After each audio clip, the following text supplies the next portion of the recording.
창세기 33장 12절에서 20절 말씀을 교독합니다. 에서가 이르되 우리가 떠나자 내가 너와 동행하리라.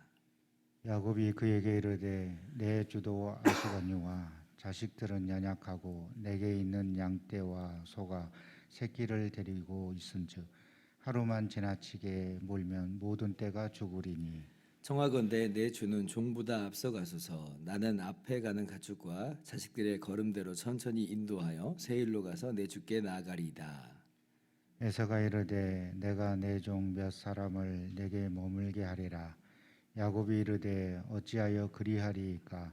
나로 내 주께 은혜를 얻게 하소서 하매 이날에 에서는 세일로 돌아가고 야곱은 숫곳에 이르러 자기를 위하여 집을 짓고 그의 가축을 위하여 우리간을 지었으므로 그 땅 이름을 숫곳이라 부르더라. 야곱이 밧단 아람에서부터 평안히 가나안 땅 세겜 성읍에 이르러 그 성읍 앞에 장막을 치고 그가 장막을 친 밭을 세겜의 아버지 하몰의 아들들의 손에서 백크시타에 샀으며 같이요. 거기에 제단을 쌓고 그 이름을 엘엘로헤 이스라엘이라 불렀더라. 아멘. 할렐루야. 하나님의 크신 은혜와 평강이 오늘도 변함없이 여러분 가운데 가득 넘치기를 주님의 이름으로 축원합니다. 20년 만에 에서와 야곱이 다시 만났습니다. 속고 속이는 사이, 죽여버리고 말겠다 하는 그 원수 같은 사이에서 이제 다시 쌍둥이 형제의 모습으로 그 관계가 완전히 회복이 되었습니다. 이러한 극적인 이 화해는 하나님의 놀라운 은혜의 역사다. 우리가 함께 살펴보았죠. 하나님께서 400명이나 거느리고 왔던 그 에서를 그 마음을 완전히 변화시키신 거예요. 그리고 오늘 말씀 보니까 에서가 이제 오히려 야곱의 호위대와 같은 모습으로 그렇게 함께 동행하겠다 이렇게 제안을 합니다. 12절 말씀 보니까 내가 너와 동행하리라 이렇게 말을 하고 있죠. 정말 기가 막힌 그런 변화잖아요. 에서가 야곱에게 호의를 지금 보이고 있는 거예요. 호의를. 야곱이 근데 이제 그 에서의 제안을 한번 거절을 해요. 그러니까 다시 한번 또 에서가 이야기를 합니다. 그러면 몇 명만이라도 내가 남겨두겠다. 아마 이 길이 아무래도 뭐 쉬운 길만은 아닐 거니까 군사가 그렇게 딸려가면 아무래도 좀 더 도움이 되지 않겠느냐. 이제 이런 이제 이야기를 하고 있는 거예요. 그러니까 지금 에서가 굉장히 이제 야곱을 아주 이렇게 위해주는 어떤 그런 모습을 우리가 볼 수가 있잖아요. 그래서 오늘 말씀을 이 단순하게 제3자의 시각으로 본다면 야곱도 이제 용서를 구하는 용기 있는 그런 모습을 보였지만 오늘 그 에서의 모습을 보면 이 그러한 야곱을 정말 어떻게 보면 대가 없이 받아들여주고 용납하여주는 그런 모습을 볼 때 에서의 모습이야말로 정말 관대한 모습이고 너그러운 모습, 통큰 모습이다. 이제 이렇게 우리가 볼 수가 있어요. 목사님, 에서가 선물을 받아서 그런 거 아닐까요? 물론 선물을 지금 받는 어떤 그런 과정도 있지만 근데 에서의 말을 한번 잘 들어보세요. 에서가 내게 있는 게 족하다 그래요. 그냥 너가 그냥 너한테 있게 해라. 나 그거 굳이 필요 없어. 이렇게까지 이야기를 하는 거예요.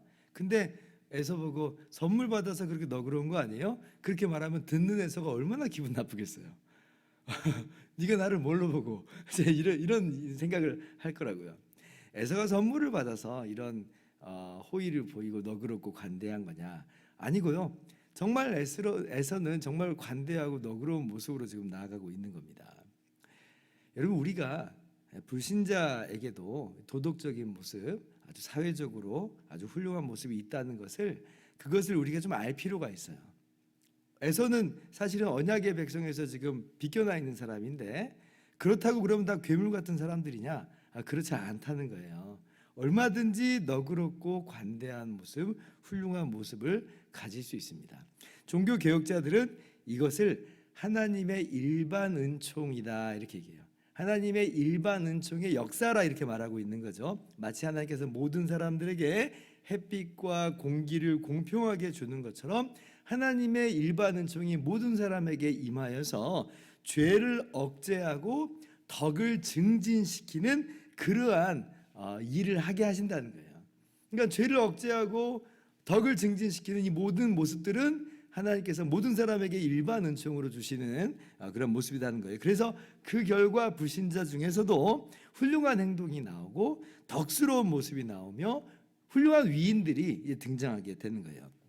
물론 주의하실 게 그렇다고 해서 그들의 행위가 하나님께 받아들여질 수 있다든지 그렇게 해서 뭐 죄 용서받고 구원받을 수 있다든지 그런 거는 전혀 아니에요.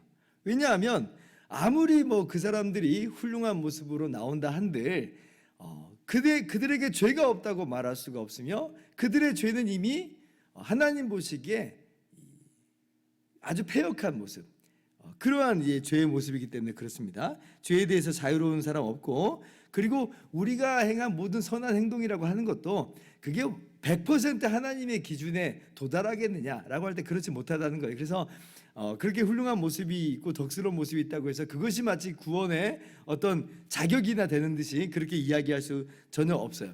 근데 이제 제가 말씀드리는 것은 불신자도 훌륭한 모습이 있을 수 있다는 거예요. 그래서 종교 개혁자들은 그걸 뭐라고 말하냐면 찬란한 악덕이다 그렇게 이야기합니다. 찬란해요. 훌륭하잖아요. 멋지잖아요.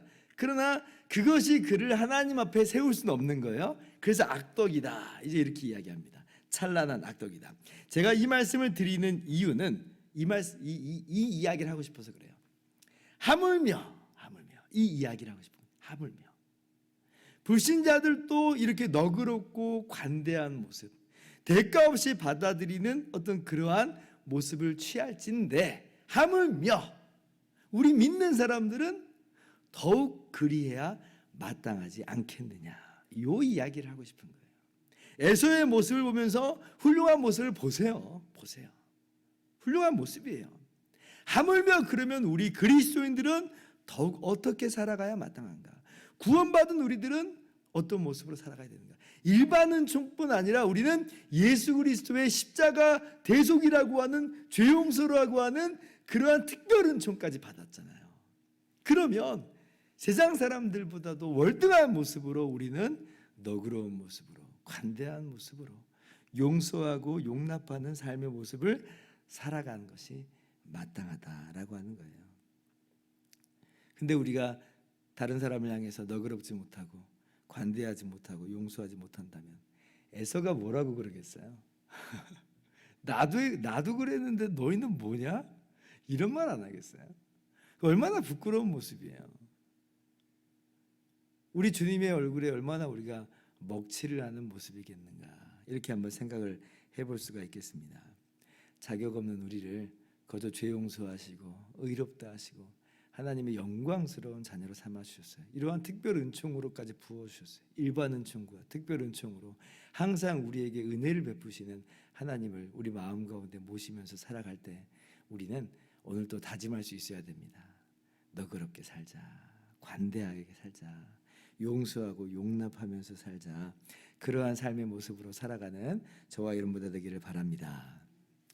자, 그런데 이제 야곱 오늘 계속 이어서 보면 야곱은 그렇다고 이 에서의 호의를 덜컥 이제 받아들일 수는 없었죠. 왜냐하면 야곱은 하나님의 말씀을 따라서 지금 이 아버지의 땅으로, 그러니까 가나안 땅으로 가야 되기 때문에 그래요. 세일은 목적지가 아니에요. 세일은 가나안이 아니니까 가나안 땅으로 가야 돼요. 그래서 완곡하게 거절을 합니다. 에서와 길은 다른 거예요. 야곱의 길은 에서와의 길과 달라요.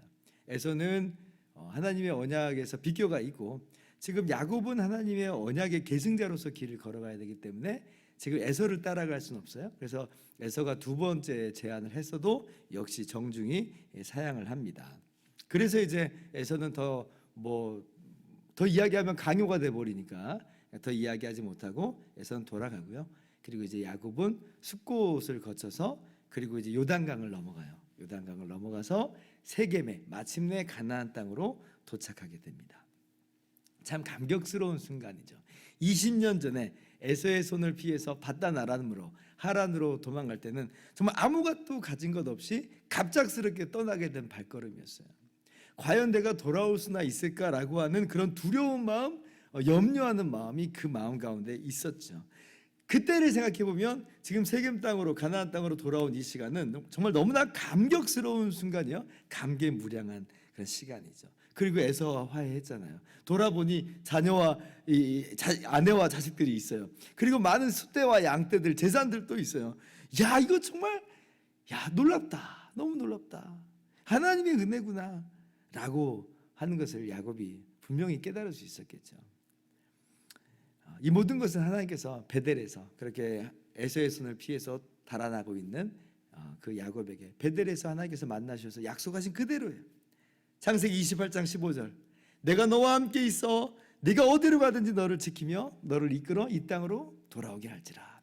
그 말씀이 오늘 그대로 응답된 거예요. 그래서 야곱이 그런 감격 속에서 오늘 세겜에서 하나님께 제단을 쌓습니다. 그리고 그 제단의 이름을 엘로에 이스라엘이라, 하나님 이스라엘의 하나님이다 라고 이름을 붙이면서 제단을 쌓고 하나님을 예배하는 장면을 우리가 보게 되는 거죠. 하나님께서 우리와 함께 하십니다. 우리가 어디로 가든지 우리와 동행하시고 우리를 지키시고 인도하여 주세요. 돌아보면 우리가 깨닫게 되죠. 정말 하나님의 손길이 너무나 귀하고 너무나 멋지구나. 오늘도 그렇게 우리는 야곱과 같이 하나님을 예배하며 찬양하는 삶을 살 수가 있습니다. 우리가 머무는 그 모든 시간과 모든 장소에서 하나님께 감사와 감격의 예배를 또 드리시는 오늘의 삶이 되시기를 주님의 이름으로 축원합니다. 기도하겠습니다.